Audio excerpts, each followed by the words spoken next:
2024 marked the fearless year of Shadow, a year where we received a lot of Shadow the Hedgehog content, such as Sonic X Shadow Generations Dark Beginnings, and the brand new Sonic 3 movie, introducing Shadow to the movie universe. As a longtime fan favorite and due to the character's treatment throughout the 2010s, it was refreshing to see all of this genuinely amazing Shadow the Hedgehog content. In today's video, I just wanted to quickly talk about why I think the Year of Shadow was a great idea, how it positively impacted the franchise, and why I think the future of the Sonic franchise just keeps getting brighter as a whole. Hi, my name is Astra, and if you do enjoy this video and want to see more anime and video game related discussions from me, please leave a like and subscribe. You can also check out my second channel, where I post mainly gaming content and some other side stuff. The link is in the description below. But without further ado, let's get fearless. Shadow the Hedgehog has been a highly adored character in the franchise since his debut in Sonic Adventure 2.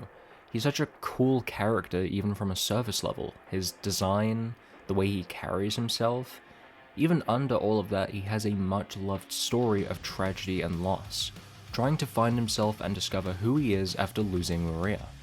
It's needless to say that Shadow is a top 3 most popular character in the franchise, without a doubt. Ever since Sonic Frontiers, it's felt like the franchise has been in this sort of re-establishment phase, establishing the way these characters are right now and how they can grow, making sure people understand who these characters are as they move forward with the franchise.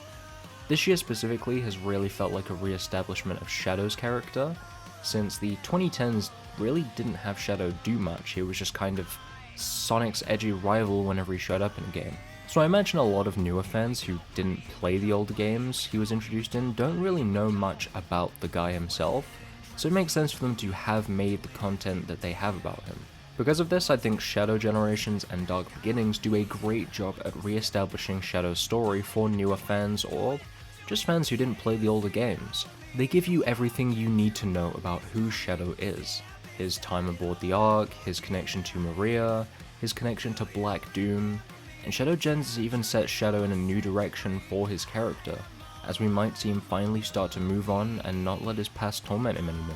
I feel like after his lacking presence in the 2010s, having a game all about him again and putting all of his story into one game, while also providing something new, is a great way to hook people back in with the character. I don't know if it's just a fun coincidence or if it was really meant to be, but Shadow's Side of Generations is genuinely the best modern Sonic gameplay has ever felt. Shadow is an incredibly satisfying character to play as with his version of the homing attack and his access to the chaos control, allowing players to slow down time and find new routes in levels and such. Shadow Generations also has some of the best modern Sonic boss fights, such as Metal Overlord, Biolizard, and Mephiles the Dark, all returning bosses from older games given a modern makeover. The tie-in miniseries Dark Beginnings also did a phenomenal job at establishing the softer, more vulnerable side to Shadow. His pain isn't gone. He's still haunted by what happened on the Ark, losing Maria and what his future could have been like if she was still alive. Dare I say that Dark Beginnings is the best presentation of this side to Shadow's character, and I don't think it's close. Dark Beginnings also brought us Team Dark back together as Rouge and Omega help Shadow infiltrate a gun base, so that he can take a rocket to the Ark, which was nice to see, and I hope to see this squad together more often in the future. Next, let's talk about Sonic 3. Now, obviously, the Sonic movies are a separate continuity from the video games, meaning events are interpreted differently and the characters aren't always one-to-one with how they are in the games, whether that's something you like or not. And Shadow is no different. Shadow's story isn't the exact same as it was in Sonic Adventure 2, but it is very recognizable to the fans who already know his story. Sonic 3 introduces a mainstream audience to Shadow's backstory, and shows the mainstream audience, or casual fans, how serious and genuinely heartfelt the Sonic series can be.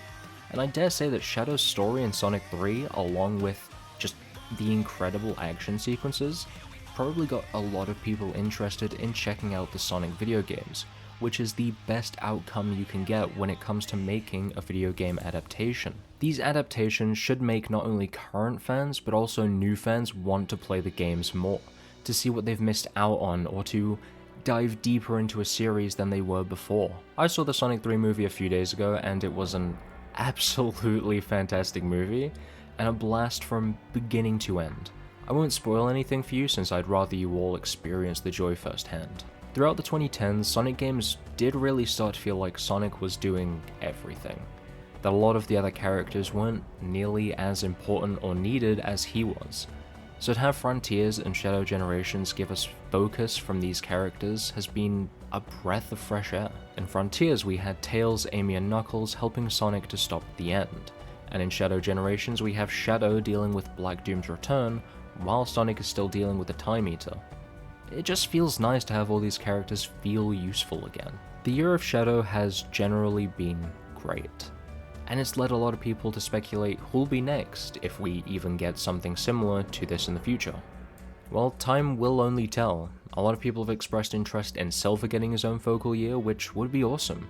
Silver is a heavily underutilized character in the franchise who, unlike a lot of characters, doesn't even have the ability to say he debuted in a respected game. Silver is a character who's always been dealt a bad hand when it comes to Sonic games, so I'd love to see them re-establish Silver's character, his past, what his future's like, and what his place in the universe will be like from this point onwards. But that's been it for this video. If you would like to see more content like this, please be sure to let me know. I'm always down to talk more Sonic here on the channel, but I hope you enjoyed this video, and I'll see you guys next time. Cheerio.